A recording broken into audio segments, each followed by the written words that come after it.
नमस्कार, जोहार। मैं पूनम और आप देख रहे हैं जोहार झारखंड। चलिए जानते हैं आज की 25 महत्वपूर्ण बड़ी खबरों को। 16 महीने बाद जेपीएससी ने जारी किया सीडीपीओ मेंस का रिजल्ट। 163 अभ्यर्थी इंटरव्यू के लिए चयनित। झारखंड लोक सेवा आयोग जेपीएससी ने लंबे इंतजार के बाद बाल विकास परियोजना पदाधिकारी सीडीपीओ भर्ती की मुख्य परीक्षा का परिणाम घोषित कर दिया। लगभग 16 महीनों की देरी के बाद आए इस नतीजे में 163 अभ्यर्थी सफल हुए हैं। सीडीपीओ के कुल 64 पदों पर बहाली होनी है, जिनमें से 32 पद महिलाओं के लिए आरक्षित हैं। इन सफल अभ्यर्थियों को अब 50 अंकों के इंटरव्यू से गुजरना होगा, जिसके बाद आयोग अंतिम मेधा सूची जारी करेगा। ये बहाली प्रक्रिया वर्ष 2030 के विज्ञापन के आधार पर शुरू हुई थी।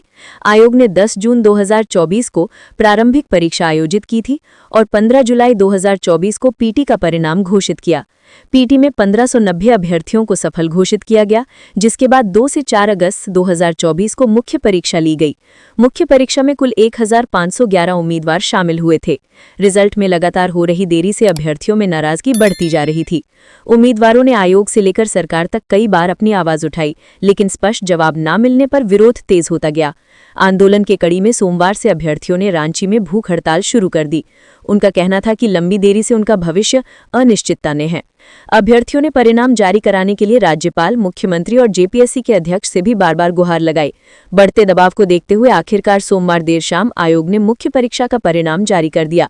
रिजल्ट की घोषणा के साथ ही अभ्यर्थियों में राहत और उत्साह दोनों देखने को मिला। अब आगे इंटरव्यू का चरण शुरू होगा, जिसके बाद अंतिम चयन सूची जारी की जाएगी। अभ्यर्थियों को उम्मीद है कि नियुक्ति प्रक्रिया बिना देरी के जल्द पूरी हो जाएगी।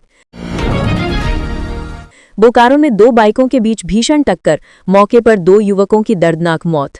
बोकारो जिले के गोमिया प्रखंड के ललपनिया घाटी में 2 बाइकों के बीच भीषण टक्कर हो गए, जिसमें 2 युवकों की मौत हो गई, जबकि 3 लोग घायल हो गए हैं। ये घटना गोमिया थाना क्षेत्र के तुलबुल गांव के समीप ललपनिया घाटी के पास की है। घटना के बाद स्थानीय लोगों ने सभी घायलों को इलाज के लिए सामुदायिक स्वास्थ्य केंद्र गोमिया में भर्ती कराया, जहां 2 युवकों की अस्पताल पहुंचने से पहले ही मौत हो गई। वहीं घटना की सूचना पाकर सीएचसी पहुंचे गोमिया बीडीओ सीओ ने बेहतर इलाज के लिए गंभीर रूप से घायल अन्य 2 बच्चों को बोकारो सदर अस्पताल रेफर कराया, जबकि तीसरे घायल का इलाज ललपनिया स्थित टीटीपीएस अस्पताल में चल रहा है। मृतकों की पहचान तुलबुल निवासी रवि प्रसाद, 38 वर्षीय पिता स्वर्गीय सुभाष प्रसाद एवं मंशु महली, पिता जगन्नाथ महली के रूप में हुई है। मिली जानकारी के अनुसार रवि प्रसाद अपने साथी दिलीप प्रजापति के साथ बाइक से ललपनिया लौट रहे थे। इसी दौरान मंशु महली अपनी बाइक से ललपनिया की ओर जा रहा था, जहां दोनों के आमने सामने टक्कर हो गई। प्रत्यक्षदर्शियों ने बताया कि ये टक्कर इतनी भीषण थी कि मंशु की बाइक पर सवार बच्चा सड़क किनारे गिर गया। हालांकि फिलहाल बच्चा सुरक्षित है। वहीं गोमिया के सीओ आफ्ताब आलम ने बताया कि 2 बाइकों में टक्कर हुई है, जिसमें 2 युवकों की मौत हो गई है, जबकि 3 लोग घायल हैं। इन घायलों के बेहतर इलाज के लिए बोकारो सदर अस्पताल भेजा गया है। सदन की कार्यवाही गुरुवार तक के लिए स्थगित। झारखंड विधानसभा के शीतकालीन सत्र का चौथा दिन है। सदन की कार्यवाही प्रश्नकाल से शुरू की गई। इस दौरान सत्ता पक्ष और विपक्ष की ओर से कई मुद्दों पर सवाल उठाया जाएगा। वहीं विधि व्यवस्था समेत कई मुद्दों पर झारखंड विधानसभा में 1 घंटे का विशेष चर्चा होगी। आज सीवी रमन ग्लोबल विश्वविद्यालय विधेयक 2023, आरोग्यम इंटरनेशनल विश्वविद्यालय विधेयक 2023, जैन विश्वविद्यालय विधेयक 2023 और शाइन नेशनल विश्वविद्यालय विधेयक 2023 को कार्य संचालन के नियम 110 के अधीन सभा द्वारा वापस लिया जाएगा, जबकि झारखंड पर्यटन विकास और निबंधन संशोधन विधेयक 2025 सभा पटल पर रखा जाएगा। इसके पहले वित्त मंत्री राधाकृष्ण किशोर ने 7,721 करोड़ 25 लाख का द्वितीय अनुपूरक बजट पेश किया था, जो शीतकालीन सत्र के तीसरे दिन वाद विवाद के बाद ध्वनिमत से 7,721 करोड़ 25 लाख का द्वितीय अनुपूरक बजट पारित हो गया। एमएलए नीरा यादव ने सदन की बाहर बैठकर जताया विरोध, शून्यकाल में मौका नहीं देने से थी नाराज। शीतकालीन सत्र के तीसरे दिन भाजपा विधायक नीरा यादव सदन से नाराज होकर बाहर निकल गई थीं। नीरा यादव की ये नाराजगी शून्यकाल में उनके सवाल नहीं लिए जाने के कारण थी। उन्होंने सदन में विधि व्यवस्था ठीक नहीं होने का आरोप लगाते हुए कहा कि विपक्ष को किसी भी तरह का अधिकार ये सरकार देने को तैयार नहीं है। उन्होंने कहा कि शून्यकाल के लिए सवाल को लेकर उन्होंने खुद शाम में प्रक्रिया पूरी की थी और बाद में कहा गया कि अभी आपका समय नहीं है। जब मेरे द्वारा ऐतराज जताया गया तो फिर कागज निकालकर दूसरे नंबर पर उसे रखा गया। इसके बावजूद हमें शून्यकाल शीतकाल में मौका नहीं दिया गया, इससे नाराज होकर हम चलते हुए सदन से बाहर निकल गए। सदन में स्पीकर द्वारा बोलने का मौका नहीं दिए जाने से नाराज कोडरमा की भाजपा विधायक नीरा यादव ने बुधवार को सदन के बाहर बैठकर विरोध जताई। विधानसभा परिसर में मीडिया कर्मियों से बात करते हुए उन्होंने कहा कि इतनी खराब व्यवस्था आज तक हमने नहीं देखी है। रात में लोग 12 बजे प्रश्न लेकर यहाँ आते हैं और कुछ लोग इधर उधर करके सवाल कभी भी लेकर चले आते हैं, जिसे देखने वाला कोई नहीं है। दरअसल अनुपूरक बजट के दौरान सदन में सत्ता पक्ष विपक्ष की ओर से बोला जाना था, मगर नाम होने के बावजूद नीरा यादव को बोलने का मौका नहीं मिला, जिससे वो नाराज होकर सदन से बाहर निकल गई थीं। झारखंड संयुक्त प्रवेश प्रतिस्पर्धी परीक्षा परिषद ने पीजी मेडिकल की दूसरे राउंड की काउंसलिंग की तिथियां घोषित की। झारखंड संयुक्त प्रवेश प्रतिस्पर्धी परीक्षा परिषद ने नीट पीजी 2025 के आधार पर राज्य कोटा सीटों के लिए दूसरे राउंड की ऑनलाइन काउंसलिंग का कार्यक्रम जारी किया है। इच्छुक अभ्यर्थी 10 दिसंबर 2025 से 12 दिसंबर 2025 तक ऑनलाइन आवेदन पत्र भरकर आवश्यक प्रमाण पत्र अपलोड कर सकते हैं। पहले राउंड की राज्य मेरिट सूची में शामिल उम्मीदवारों को दोबारा आवेदन करने की जरूरत नहीं है। वे सीधे ऑनलाइन रजिस्ट्रेशन और चॉइस फिलिंग प्रक्रिया में शामिल हो सकते हैं। आवेदन शुल्क में सामान्य, ईडब्ल्यूएस और बीसी वर्ग के लिए 1000 रुपये तथा एससी, एसटी और सभी श्रेणी की महिला उम्मीदवारों के लिए 500 रुपये निर्धारित किए गए हैं।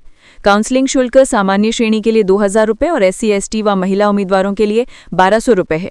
सरकारी कॉलेजों के लिए 30,000 रुपये यानी कि यूआर, ईडब्ल्यूएस और 15,000 रुपये एसटी, एससी, ओबीसी, पीडब्ल्यूडी सुरक्षा राशि जमा करना तय किया गया है। निजी मेडिकल कॉलेजों में ये राशि 2 लाख रुपये और डेंटल कॉलेजों के लिए 1 लाख रुपये है।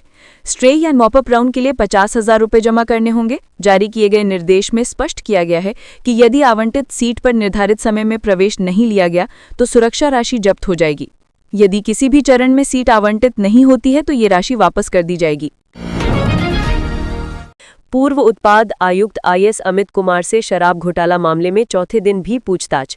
शराब घोटाला मामले की जांच कर रही भ्रष्टाचार निरोधक ब्यूरो यानी एसीबी ने पूर्व आयुक्त उत्पाद सह पूर्व प्रबंध निदेशक Jharkhand state beverages corporation limited JSBCL IAS Amit Kumar से चौथे दिन भी पूछताछ जारी रखी है। अमित कुमार वर्तमान में वाणिज्य कर विभाग के आयुक्त के पद पर कार्यरत है। जवाबों से असंतुष्ट एसीबी ने उन्हें बुलाया। एसीबी ने उनसे मंगलवार को भी लगातार तीसरे दिन पूछताछ की थी, लेकिन बताया जा रहा है कि उनके जवाबों से जांच टीम संतुष्ट नहीं हो सकी। इसी कारण एसीबी ने अमित कुमार को बुधवार को भी तलब किया और उनसे विस्तृत पूछताछ कर रही है।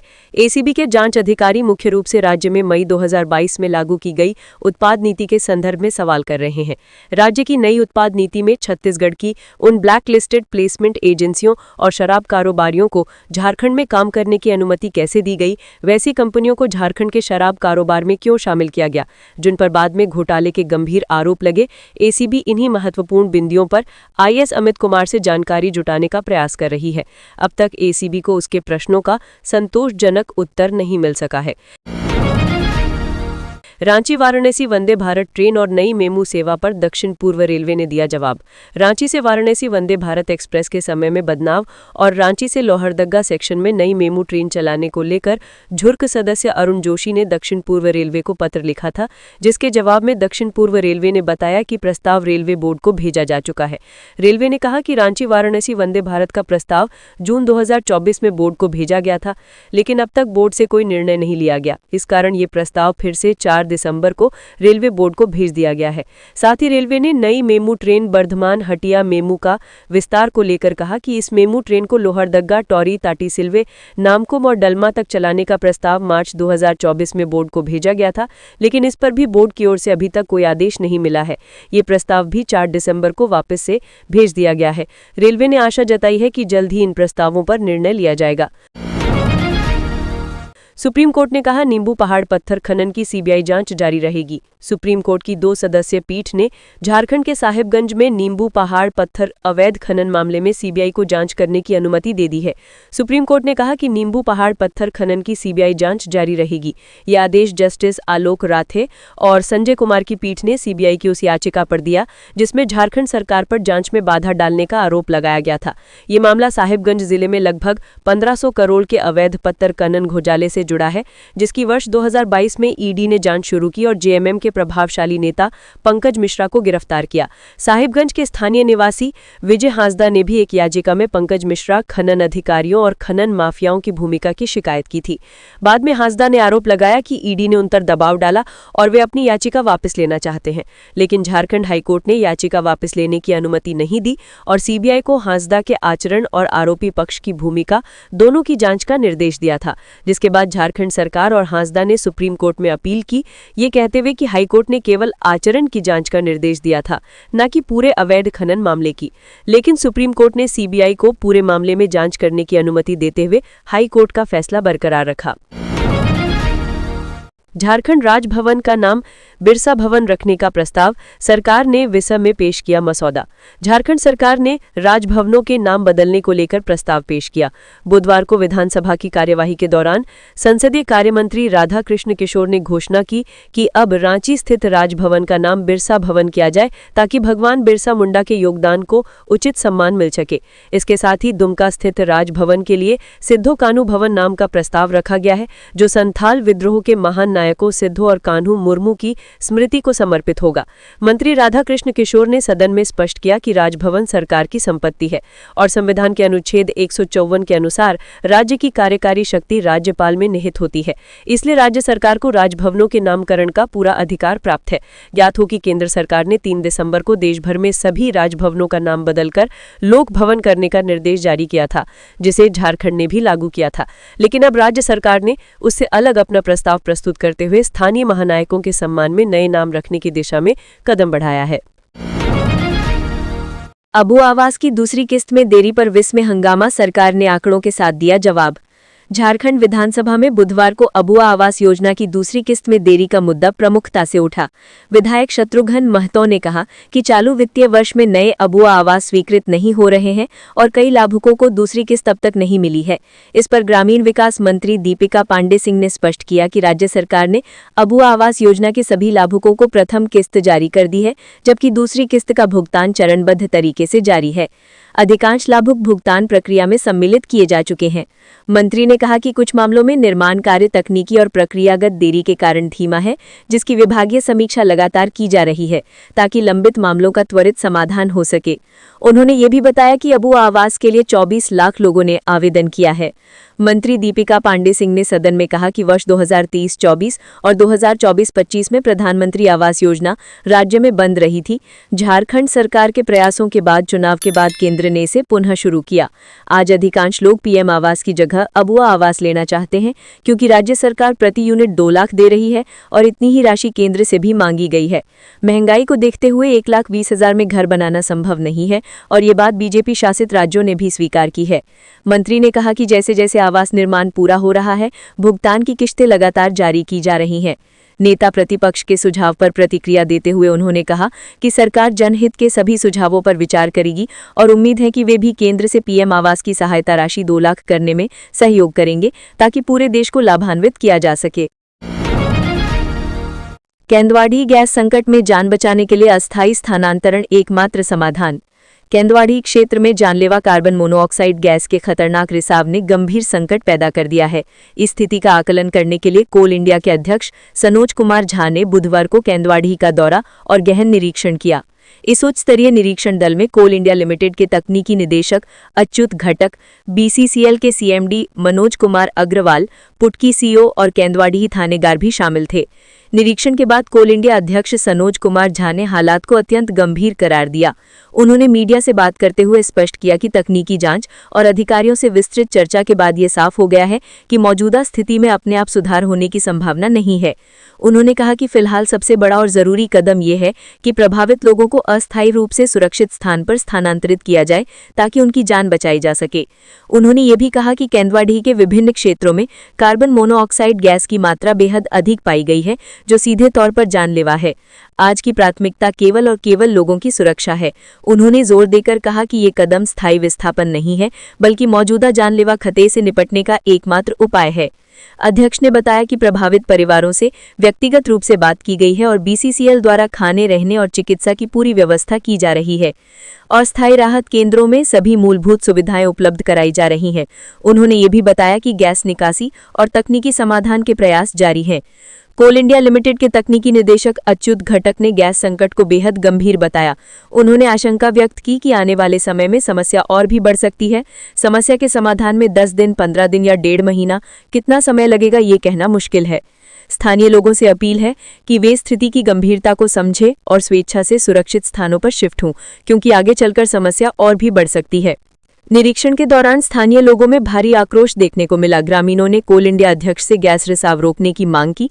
उनका कहना था कि 1 सप्ताह से अधिक समय बीत जाने के बावजूद अधिकारी केवल शिफ्टिंग पर ही जोर दे रहे हैं, जबकि गैस रिसाव रोकने पर कोई ठोस काम नहीं हो रहा है। शीतकालीन सत्र में बालू के मुद्दे पर फिर सदन में हंगामा, कार्यवाही 2 बजे तक स्थगित। झारखंड विधानसभा की शीतकालीन सत्र का आज चौथा दिन है। सदन की कार्यवाही प्रश्नकाल से शुरू की गई। इस दौरान सत्ता पक्ष और विपक्ष की ओर से कई मुद्दों पर सवाल पूछा गया। जल नल योजना, अबुआ आवास जैसे मुद्दे को लेकर सदन में जोरदार बहस हुई। सदन की कार्यवाही फिलहाल 2 बजे तक स्थगित कर दी गई है। इससे पहले सदन में खरसावां गोलीकांड को लेकर खरसावां विधायक ने खरसावां गोलीकांड के लिए न्यायिक आयोग गठित करने की मांग की। शहीदों को लेकर मुकम्मल जानकारी के सवाल पर मंत्री योगेंद्र महतो ने कहा कि न्यायिक आयोग ने ओडिशा और बंगाल जाकर जांच कमेटी ने स्वीकार किया कि लाखों लोग सभा में शामिल थे। सरकार एक कमेटी गठित करके शहीदों की पहचान को सामने लाने का प्रयास करेगी। सरकार अपनी प्रक्रिया पूरी कर शहीदों को चिन्हित करने के लिए उच्च स्तरीय कमेटी का गठन करेगी। वहीं बालू के मुद्दे पर सदन में हंगामा शुरू हुआ। विधायक सीपी सिंह ने 100 रुपए में 100 सीएफटी बालू देने के सवाल को लेकर सदन को गुमराह करने का आरोप लगाया। इसके जवाब में मंत्री योगेंद्र महतो ने कहा कि मैंने कल सदन में जो वक्तव्य दिया था वो बिल्कुल सही है। कहा कि सरकार गुमराह नहीं कर रही है। अगर सदस्यों को सीएफटी समझ नहीं आता तो मैं कह रहा हूं कि 100 रुपए में 1 ट्रैक्टर बालू मिलेगा। इस पर सदन में शोर शराबा होने लगा। फिर सद्या अध्यक्ष के हस्तक्षेप के बाद मामला शांत हुआ। झारखंड के 2 जिलों में चौकीदारों दफादारों के वेतन और वर्दी के लिए राशि आवंटित। झारखंड की खूंटी और लातेहार जिलों में कार्यरत चौकीदारों और दफादारों के लिए एक महत्वपूर्ण खबर आई है। राज्य सरकार ने इन कर्मियों के वेतन और वर्दी के लिए बड़ी राशि आवंटित कर दी है। इस संबंध में गृह एवं आपदा प्रबंधन विभाग के सचिव द्वारा राशि आवंटन से संबंधित आधिकारिक आदेश जारी कर दिया गया है। जारी आदेश के अनुसार खूंटी और लातेहार जिले के चौकीदारों और दफादारों के वेतन और वर्दी की व्यवस्था सुनिश्चित करने के लिए कुल 3 करोड़ 14 लाख की राशि आवंटित की गई है। ये राशि दोनों जिलों में उनकी आवश्यकता के अनुसार वितरित की गई है। खूंटी जिले के लिए सबसे बड़ी राशि यानी 2 करोड़ 76 लाख आवंटित की गई है, जबकि लातेहार जिले के लिए 37,62,000 का आवंटन किया गया है। गृह विभाग द्वारा जारी आदेश में ये स्पष्ट किया गया है कि आवंटित की गई इस राशि की निकासी संबंधित जिले के कोषागार से की जाएगी। खूंटी में क्रशर प्लांट के सामने बाइक सवार अपराधियों ने की फायरिंग, जांच में जुटी पुलिस। खूंटी जिले के तोरपा थाना क्षेत्र अंतर्गत डोडमा स्थित बाबा आमरेश्वर धाम प्राइवेट लिमिटेड क्रशर प्लांट के सामने अज्ञात बाइक सवार अपराधियों ने फायरिंग की है।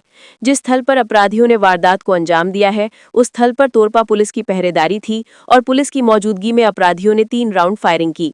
गोली चलाने के बाद अपराधी आराम से फरार हो गए। स्थानीय लोगों से मिली जानकारी के अनुसार एक बाइक पर सवार 2 अपराधी क्रशर प्लांट के सामने पहुंचे और 3 राउंड फायरिंग करते हुए भाग निकले।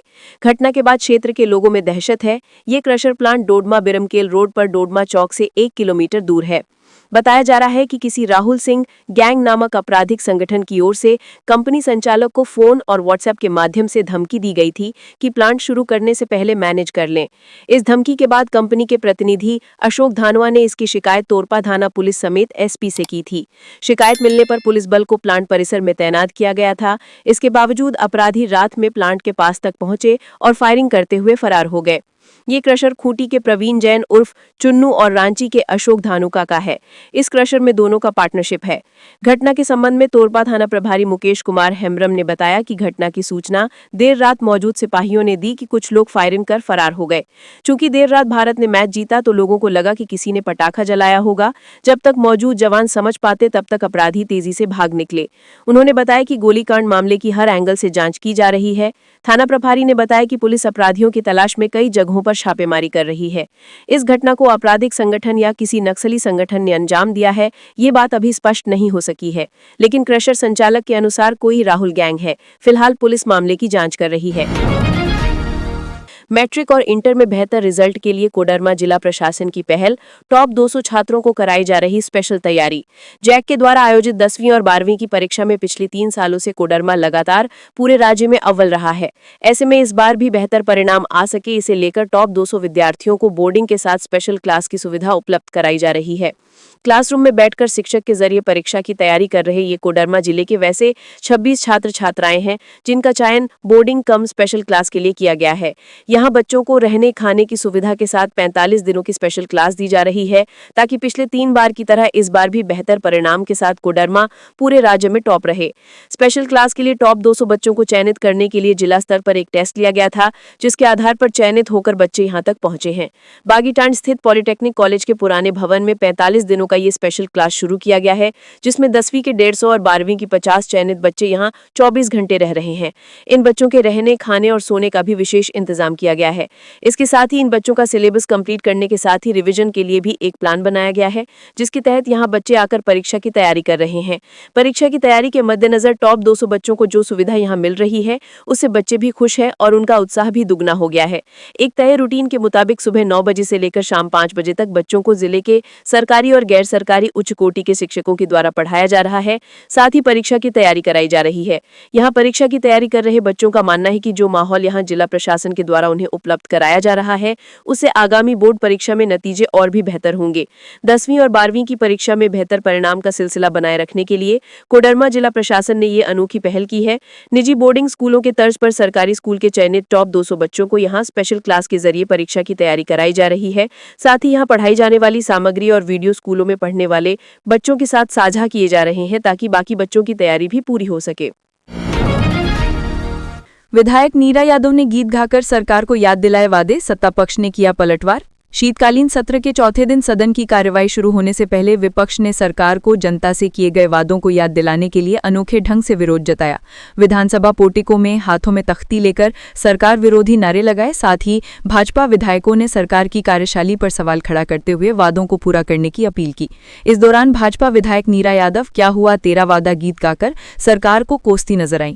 नेता प्रतिपक्ष बाबूलाल मरांडी के नेतृत्व में प्रदर्शन कर रहे भाजपा विधायक रसोई गैस सिलेंडर 450 रुपए में देनी, किसानों के धान का MSP 3200 रुपए का वादा और लंबित छात्रवृत्ति को लेकर सरकार को कोसते नजर आए।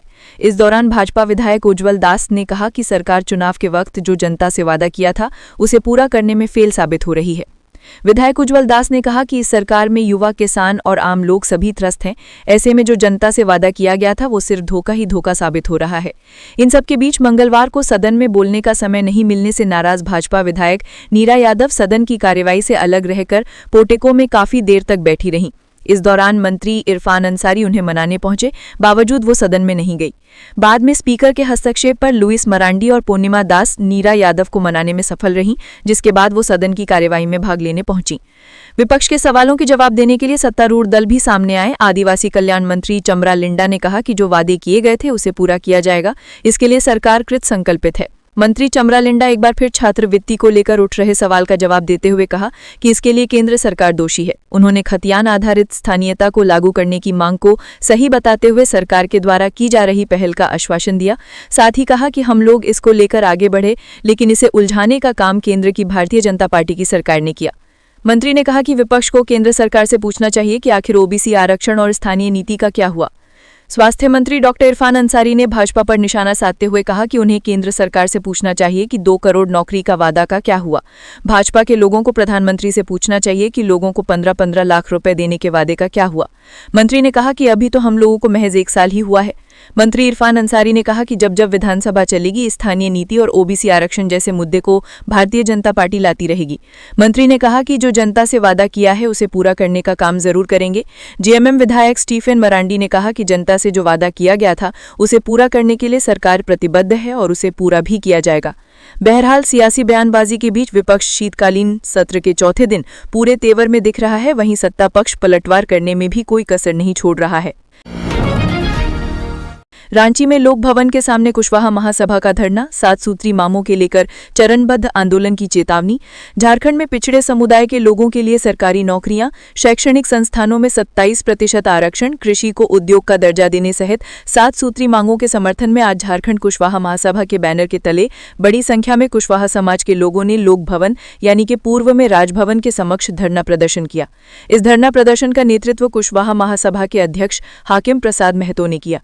उन्होंने कहा कि राज्य बनने के बाद साजिश रचकर पिछड़ों का आरक्षण 27% से घटाकर 14% कर दिया गया।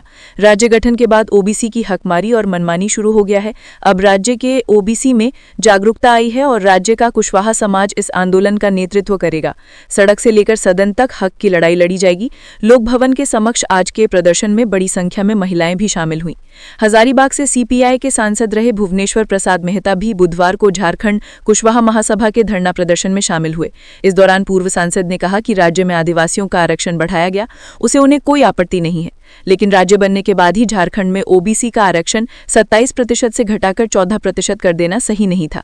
भुवनेश्वर प्रसाद मेहता ने कहा कि ओबीसी आरक्षण बढ़ाने के साथ साथ राज्य में रघुवर सरकार के समय में बनाई गई लैंड बैंक को समाप्त करने, कृषि को उद्योग का दर्जा देने, भूमि अधिग्रहण कानून 2013 को अक्षरशः लागू करने जैसी मांगे अगर पूरी नहीं की गई तो आने वाले दिनों में रांची के मुराहाबादी मैदान में विशाल महारैली की जाएगी। प्रिंटर में कार्ट्रिज खत्म, रिम्स में 4 दिनों से ओपीडी रजिस्ट्रेशन बंद। राज्य के सबसे बड़े सरकारी अस्पताल रिम्स में प्रशासनिक लापरवाही एक बार फिर उजागर हुई है। बीते 4 दिनों से ओपीडी पंजीकरण पूरी तरह ठप है। वजह है पंजीकरण काउंटरों पर प्रिंटर की स्याही उपलब्ध नहीं होना। इस कारण रोजाना आने वाले हजारों मरीजों को भारी दिक्कतों का सामना करना पड़ रहा है। पंजीकरण पर्ची नहीं मिलने से लंबी कतारें लग रही हैं और कई मरीज समय पर डॉक्टरों से परामर्श नहीं ले पा रहे हैं। अस्पताल कर्मियों के अनुसार ओपीडी पंजीकरण के लिए लगे प्रिंटरों की स्याही खत्म हो चुकी है, लेकिन संबंधित विभाग द्वारा अब तक नई इंक कार्ट्रिज उपलब्ध नहीं कराई गई है। मरीजों ने नाराजगी जताते हुए कहा कि रिम्स जैसे बड़े संस्थान में ऐसी बुनियादी कमी बेहद शर्मनाक है। दूरदराज और ग्रामीण इलाकों से आने वाले कई मरीज इलाज के बिना ही वापस लौटने को मजबूर हो रहे हैं। पंजीकरण ठप रहने का असर अस्पताल की रोजमर्रा की कार्यप्रणाली पर भी साफ दिख रहा है, जहां हर दिन बड़ी संख्या में मरीज इलाज के लिए पहुंचते हैं। 4 दिनों से जारी स्थिति ने गंभीर प्रशासनिक उदासीनता को उजागर किया है। कई मरीजों और उनके परिजनों ने अस्पताल प्रशासन से तत्काल व्यवस्था सुधारने की मांग की है ताकि बुनियादी संसाधनों की कमी से स्वास्थ्य सेवाएं बाधित न हों। झारखंड में बाघों के साथ गिद्धों और हाथियों की भी होगी गिनती। 15 दिसंबर से शुरू होगा tiger estimation. All India tiger estimation की शुरुआत हो गई है। झारखंड में 15 दिसंबर से बाघों की गिनती शुरू होगी। भारत में बाघों की गिनती की प्रक्रिया Guinness book of world record में शामिल है। झारखंड में ऐसा पहली बार हो रहा है कि बाघों की गिनती के दौरान गिद्धों और हाथियों की भी गिनती होगी। टाइगर एस्टिमेशन गिनती को लेकर झारखंड के नोडल सीसीएफ वाइल्ड लाइफ सह पलामू टाइगर रिजर्व के निदेशक एसआर नटेश ने बुधवार को प्रेस कॉन्फ्रेंस किया। प्रेस कॉन्फ्रेंस के दौरान पीटीआर के निदेशक एसआर नटेश ने टाइगर एस्टिमेशन के बारे में विस्तृत जानकारी दी। इस मौके पर पलामू टाइगर रिजर्व के field deputy director Kumar Ashish और प्रजेश कांत जेना भी मौजूद रहे। नेशनल टाइगर कंजर्वेशन अथॉरिटी ने एसआर नटेश को टाइगर एस्टिमेशन के लिए झारखंड का नोडल बनाया है, जबकि डिप्टी डायरेक्टर प्रजेश कांत जेना को पलामू टाइगर रिजर्व का नोडल बनाया गया है। झारखंड में बाघों की गिनती 4 चरण में की जानी है। पहले चरण की शुरुआत 15 दिसंबर से होगी, जबकि अंतिम चरण अप्रैल के महीने में खत्म हो जाएगा। बाघों की गिनती के लिए झारखंड को 6 अलग अलग रीजन में बांटा गया है, जिसमें पलामू टाइगर रिजर्व, दुमका, रांची, हजारीबाग, बोकारो और सारंडा का इलाका शामिल है। टाइगर एस्टिमेशन के लिए पूरे झारखंड में 1600 फॉरेस्ट गार्ड का इस्तेमाल किया जाएगा, जबकि पीटीआर में 110 फॉरेस्ट गार्ड और 300 ट्रैक्टर का इस्तेमाल किया जाएगा। बाघों की गिनती के लिए पलामू टाइगर रिजर्व में 700 कैमरे लगाए गए हैं। जरूरत के अनुसार पलामू टाइगर रिजर्व के बाहर भी कैमरा लगाया जाएगा। पलामू टाइगर रिजर्व के कूटकू के इलाके में कैमरा ट्रैकिंग की प्रक्रिया खत्म भी हो गई है। दुमका में चोरों ने धर्मस्थान मंदिर को बनाया निशाना, मां दुर्गा के आभूषणों की चोरी। शहर के मुख्य चौक पर स्थित मंदिर को चोरों ने निशाना बनाया। मां दुर्गा के चांदी के आभूषण और पीतल के बर्तन चोर उड़ा ले गए। मामले की गंभीरता को देखते हुए एसटीपीओ विजय कुमार महतो नगर थाना प्रभारी के साथ मंदिर पहुंचे। यहां उन्होंने सीसीटीवी फुटेज देखा, जिसमें चोर का चेहरा साफ नजर आ रहा है। दुमका में पिछले कुछ दिनों से घरों में लगातार चोरी की घटनाएं सामने आ रही थीं। इसके साथ ही जिले के हंसडेहा के मल्टी स्पेशलिस्टी अस्पताल में चोरी की घटना हुई तो झारखंड विधानसभा में एक बड़ा मुद्दा बन गया। इस बार चोर ने भगवान के घर को ही निशाना बनाया है। दुमका शहर के विदेस्थरी टीन बाजार चौक पर स्थित धर्मस्थान मंदिर में अवस्थित दुर्गा माता के चांदी के आभूषण और वहां रखे पीतल के बर्तन चोर उड़ा ले गए। हालांकि अपराध की ये पूरी गतिविधि सीसीटीवी में कैद हो गई है, जिसमें ये साफ पता चल रहा है कि रात के 1:10 पर चोर मंदिर में प्रवेश कर घटना को अंजाम दे रहा है। इसमें चोर का चेहरा साफ नजर आ रहा है। मंदिर के मुख्य पुजारी नेपाल झा ने कहा कि चोर चांदी और कुछ आर्टिफिशियल आभूषण ले गया है। साथ ही पूजा के लिए जो पीतल के बर्तन मंदिर में रखे हुए थे वो भी गायब हैं। इधर मंदिर प्रबंधन कमेटी के लोग इसे बड़ी घटना बता रहे हैं। उनका कहना है कि मंदिर में ये चोरी काफी चिंताजनक है। प्रशासन इस पर अविलंब कार्रवाई करे और सीसीटीवी फुटेज में दिखाई दे रहे चोर को गिरफ्तार करे। साथ ही वे मंदिर की सुरक्षा व्यवस्था को मजबूत करने की मांग कर रहे हैं। इस पूरे मामले की जांच के लिए धर्मस्थल पहुंचे दुमका एसडीपीओ विजय कुमार महतो ने बताया कि मंदिर में चोरी की घटना हुई है, जिसका सीसीटीवी फुटेज भी सामने आया है। वीडियो फुटेज की जांच की जा रही है और उसमें आए चेहरे की पहचान का प्रयास किया जा रहा है। उन्होंने कहा कि दोषी को जल्द गिरफ्तार किया जाएगा। समाजसेवी आशुतोष के भाई की मौत के बाद हंगामा, सरकार और प्रशासन पर उठाए गंभीर सवाल। मंगलवार देर रात एक दर्दनाक सड़क हादसे में बिहार के चर्चित समाजसेवी और नेता आशुतोष कुमार के छोटे भाई मनीष कुमार की मौत हो गई। एसयूवी वाहन से जोरदार धक्का लगने से उनकी मौके पर ही मौत हो गई। ये हादसा केवल दुर्घटना नहीं बल्कि सत्ता के नशे में की गई कथित वारदात के आरोपों से घिरता जा रहा है। परिजनों का सीधा आरोप है कि इस वारदात को झामुमो के युवा नेता राहुल चंद्रवंशी और उनके साथियों ने अंजाम दिया। आरोप है कि नशे में धुत युवकों ने जानबूझकर मनीष कुमार को टक्कर मारी और इसके बाद घायल अवस्था में पड़े मनीष को अस्पताल ले जाने से भी रोका गया। प्रत्यक्षदर्शियों के अनुसार मौके पर पिस्टल लहराकर लोगों को डराया गया ताकि कोई मदद न कर सके। मृतक के भाई आशुतोष कुमार ने इसे सुनियोजित हत्या करार देते हुए हेमंत सरकार और पुलिस प्रशासन पर गंभीर सवाल खड़े किए हैं। उन्होंने कहा कि घटना के इतने घंटे बीत जाने के बाद भी पुलिस की ओर से कोई ठोस कार्रवाई नहीं की गई है और आरोपी खुलेआम खुद को सरकार का आदमी बताकर धमका रहे हैं। आशुतोष कुमार ने यह भी याद दिलाया कि गांडे उपचुनाव के दौरान उन्होंने और उनके समाज ने कल्पना सोरेन के समर्थन में खुलकर प्रचार किया था, लेकिन आज जब उनके परिवार पर संकट आया है तो सरकार और प्रशासन आंख मूंदे बैठे हैं। उन्होंने साफ तौर पर कहा कि ये लड़ाई अब केवल उनके भाई की नहीं बल्कि न्याय बनाम सत्ता की हो गई है। मृतक के करीबी और समर्थक गौतम ने बताया कि मनीष कुमार बेहद शांत स्वभाव के व्यक्ति थे और देवघर में उनके परिवार द्वारा संचालित स्कूल में कार्यरत थे। उनकी किसी से कोई व्यक्तिगत दुश्मनी नहीं थी। उन्होंने आरोप लगाया कि शराब के नशे में चूर मंचलों ने बेरहमी से उन्हें कुचल दिया और बाद में भय का माहौल बनाकर लोगों को मदद से रोका। इस हादसे ने स्थानीय लोगों में भी भारी आक्रोश पैदा कर दिया है। लोग सवाल उठा रहे हैं कि अगर एक चर्चित नेता का भाई सुरक्षित नहीं है तो आम आदमी की सुरक्षा की गारंटी कौन लेगा। आशुतोष कुमार ने दो टूक शब्दों में कहा है कि वो इस मामले को अंतिम अंजाम तक ले जाएंगे और जब तक उनके भाई के हत्यारों को सजा नहीं दिला देते तब तक ना शांत बैठेंगे और ना ही पीछे हटेंगे। केंदुआडीह गैस रिसाव, बीसीसीएल सीएमडी ने राहत कैंप में लोगों से की मुलाकात, कहा कोल इंडिया चेयरमैन करेंगे दौरा। केंदुआडीह में हुई जहरीली गैस रिसाव का कारण माइनिंग के बाद शेष बचे हुए कोयले हैं। माइनिंग के दौरान जो गैलरी बच गई उनसे गैस रिसाव हो रहा है। बीसीसीएल सीएमडी मनोज कुमार अग्रवाल मंगलवार की रात राहत कैंप पहुंचे। प्रभावित लोगों से बातचीत के बाद मीडिया से भी बात की। सीएमडी मनोज कुमार अग्रवाल ने कहा कि केंदुआडीह गैस रिसाव मामले में वैज्ञानिकों की टीम लगातार निगरानी कर रही है। किसी जगह में काफी अधिक मात्रा में कार्बन मोनोऑक्साइड का रिसाव हो रहा है जो लोगों के लिए काफी खतरनाक है। मेडिकल व्यवस्था और राहत कैंप के जरिए लोगों को सुविधा मुहैया कराई जा रही है। प्रभावित इलाके में बसे लोगों का पुनर्वास पहली प्राथमिकता है। सीएमडी ने कहा कि हम अपने स्तर से लोगों को जागरूक करने के प्रयास कर रहे हैं। वर्तमान और भविष्य में हर समस्या का हल निकालने के लिए आईआईटी, आईएसएम, सिनपर व सीएमपीडीआई जैसे एजेंसियां अपना काम कर रही हैं। सुरक्षित जगह पर लोगों को ले जाना ही एजेंसियों की एकमत सलाह है।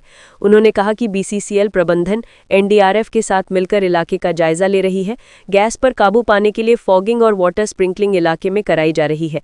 उन्होंने कहा कि प्रभावित इलाके पूरी तरह सुरक्षित होने और सभी परिवार को सुरक्षित स्थान में बसाने की कवायद में बीसीसीएल लगी हुई है। 3 दिसंबर को कार्बन मोनोऑक्साइड गैस रिसाव के बाद बीसीसीएल लोगों के हितों का ख्याल रखते हुए लगातार कार्य कर रही है। एमआरएस टीमों ने कई घरों में गैस का स्तर काफी अधिक पाया, जिसके बाद प्रभावित परिवारों को सुरक्षित रेस्क्यू किया गया। कोयला मंत्रालय भी घटना को लेकर काफी गंभीर है। कोल सचिव विक्रम देव दत्त ने वीडियो कॉन्फ्रेंसिंग के जरिए बीसीसीएल और सिन्फर के आला अधिकारियों से क्रमवार जानकारी ली। बीसीसीएल की ओर से चलाए जा रहे राहत और बचाव कार्यों के बारे में भी विस्तृत जानकारी ली। सचिव ने वीडियो कॉन्फ्रेंसिंग के दौरान अधिकारियों को आवश्यक आदेश भी दिए। बुधवार को कोल इंडिया के चेयरमैन सनोज कुमार झा धनबाद आ रहे हैं। वे गैस प्रभावित क्षेत्रों का दौरा कर वहां की वस्तुस्थिति से अवगत होंगे, ताकि कोयला मंत्रालय को वर्तमान स्थिति से अवगत करा सकें। तो ये थी आज की झारखंड की महत्वपूर्ण बड़ी खबरें। अगर आप इसी तरह झारखंड के हर छोटी से बड़ी खबर की जानकारी पाना चाहते हैं तो आप हमारे चैनल को सब्सक्राइब करके रखें। तो हमें दीजिए इजाजत, फिर मिलते हैं अगली न्यूज़ में। धन्यवाद।